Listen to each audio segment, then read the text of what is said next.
이재명 후보에게 공개적으로 제안합니다. 대선을 앞두고 이재명 후보는 갑자기 국가의 부는 기업이 창출한다면서 친기업, 친시장을 외치고 있습니다. 득표를 노린 가짜가 아니라면 진짜 반도체 특별법을 이번 추경과 함께 통과시킵시다. 어제 민주당 이재명 후보는 본선 후보 선출 이후 1호 공약으로 반도체 산업 지원 계획을 발표했습니다. 그런데 이 후보는 반도체 특별법 필요성을 언급하며 정부와 국민의힘의 목리로 국회를 통과하지 못했다는 거짓말을 늘어놓았습니다. 최종 후보 선출 이후 첫 행보부터 허위 사실을 유포하는 것을 보니 역시 하나도 바뀐 것이 없구나 싶습니다. 국민의힘은 반도체 특별법 통과를 누구보다 강력히 주장해 왔습니다. 특히 단순한 지원을 넘어 글로벌 경쟁에 나선 국내 기업들이 불공평한 규제의 굴레를 벗어던질 수 있도록 제도 개선이 반드시 병행되어야 한다고 누누이 강조해 왔습니다. 지금 전 세계 반도체 기업들이 어떻게 경쟁하고 있습니까? 대만의 TSMC 연구 인력은 주 70시간 이상 근무하고 미국의 엔비디아 역시 고강도 근무로 유명합니다. 추격해오는 중국 기업들은 3교대 24시간 연구 체제까지 불사한다고 합니다. 그런데 우리 대한민국 기업들만 민주당이 만든 획일적인 주 52시간 규제에 묶여 뛰지 못하고 있습니다. 그렇다면 고임금 근로자에 대한 근로시간 유연화 제도가 과연 세계에서 찾기 힘든 사례일까요?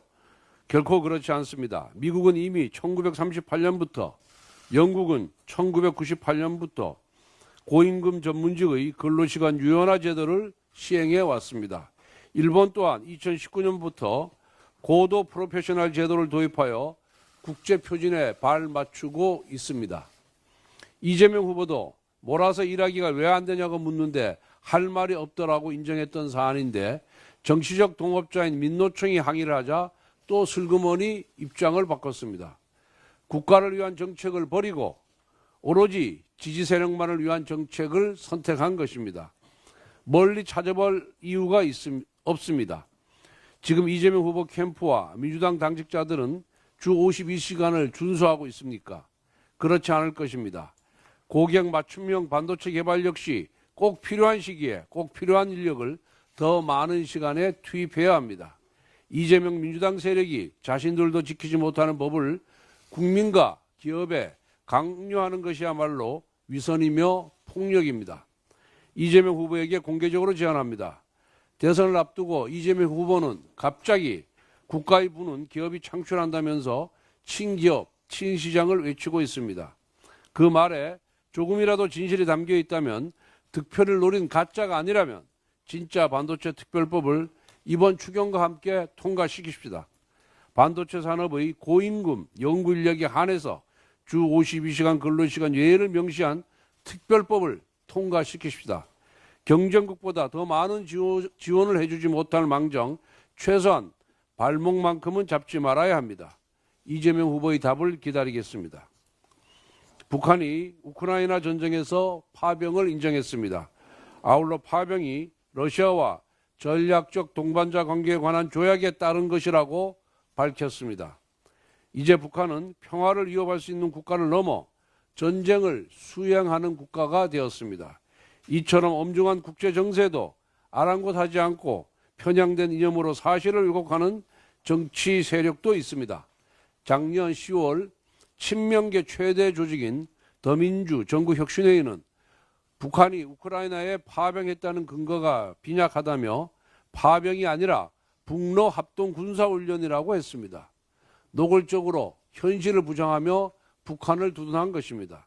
한편 이재명 후보는 국정원의 인력 파견에 대해 대한민국에서 사라진 고문기술 전수라도 하겠다는 것이냐며 조롱을 퍼부었습니다.